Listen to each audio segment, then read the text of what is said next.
Hello, my name is Brittany Chamberlain, and I'm currently in my final year of the Ed.D program at Johns Hopkins. And today we are going to talk about critical reading skills and how they can improve your academic writing. First, we're going to talk about what critical reading is and why it is important for your writing. Second, we'll talk about a method developed to help you learn how to become a critical reader of academic research. Then I'm going to share some examples of good academic writing that shows evidence of critical reading strategies. Finally, we'll get a chance to practice the CERIC method so you can incorporate critical reading strategies into your research today. You may be thinking, I don't have time to go back to something I learned in kindergarten. I would argue that you don't have time to not use this method. Good academic writing begins with critical reading strategies.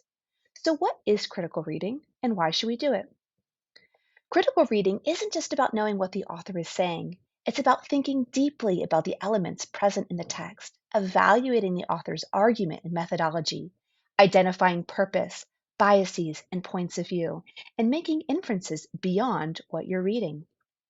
While this task is not easy, engaging with research critically is the first step in the process of analyzing and synthesizing literature, which is crucial for effective academic writing.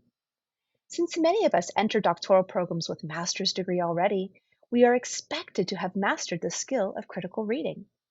And while a lot of doctoral students still struggle with critical reading skills, most instructors at the doctoral level do not explicitly teach doc students how to leverage the interconnections between reading and writing, which is why we need a method that will help teach critical reading strategies. The CERIC structured reading method was developed by Ed.D student Genevieve Bjorn to help struggling students in doctorate programs. Many of you may have already heard about constructing arguments using CER, which stands for claim, evidence, and reasoning. As a refresher, claims are arguments authors make. As you are first encountering any piece of literature, you should ask yourself, what is the main claim? In academic writing, main claims should directly answer the research question and are often found in the title and abstract. As you are reading literature reviews, you may ask yourself, what are the claims that other researchers have made that help the author set up their argument?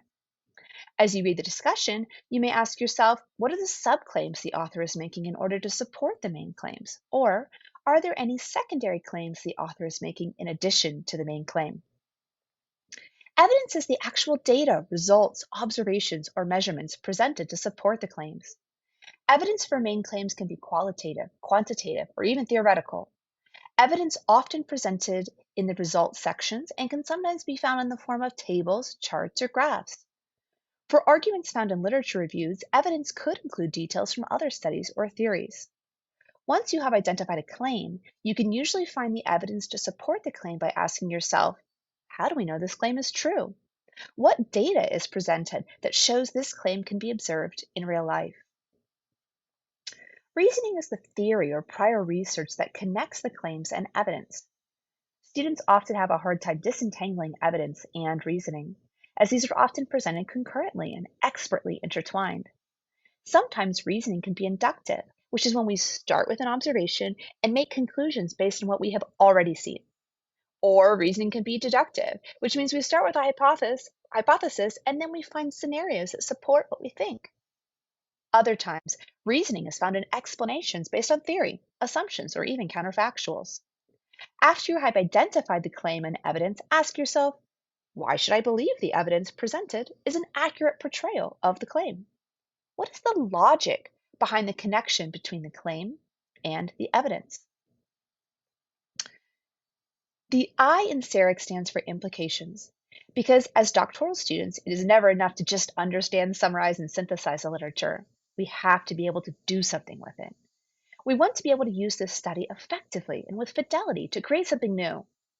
When we look for implications, we want to know how we can use these findings for future research. Often, the researcher has already spelled out specific implications and limitations in a section after the discussion. Ask yourself, where do we go from here? What is the significance of this study beyond the immediate findings? What were the weaknesses of the study design and how can these limitations be overcome in future research? Finally, the last C in CERIC is for context, which is the overarching environment, both physical components and philosophical paradigms, in which the research took place and was analyzed. As we consider external validity, we want to know in what context this research was conducted so that we may determine the generalizability of this study to our own context for research. Often, paradigms and theoretical frameworks are encountered in the introduction, while details about the time, place, and people involved in the study are found in the methodology sections. Not only do we ask ourselves about what the context was, such as where and when was the study conducted? Who participated? How many were in the sample size? What are the broader questions that frame this work? What is the rationale given to conduct the study? But we also ask ourselves the questions: is this research transferable to other contexts? Which ones and why? What does the research paradigm and rationale reveal to me about how the study was conducted and analyzed? What aspects of this study are valuable in my context and research? And how might I use this study as part of the contextual backdrop for my own study? Now that we have examined the questions we can ask based on CERIC to critically interact with literature, let's examine how critical reading strategies can inform quality academic writing. We will look at some examples of published writing to show how critical reading strategies are essential to enhancing your writing. The authors of this study have clearly understood the claims and evidence of several articles, as they have concisely identified and synthesized main claims from several studies to craft their own unique argument. In this example, Baker and colleagues explicitly unpack their critical analysis of implications.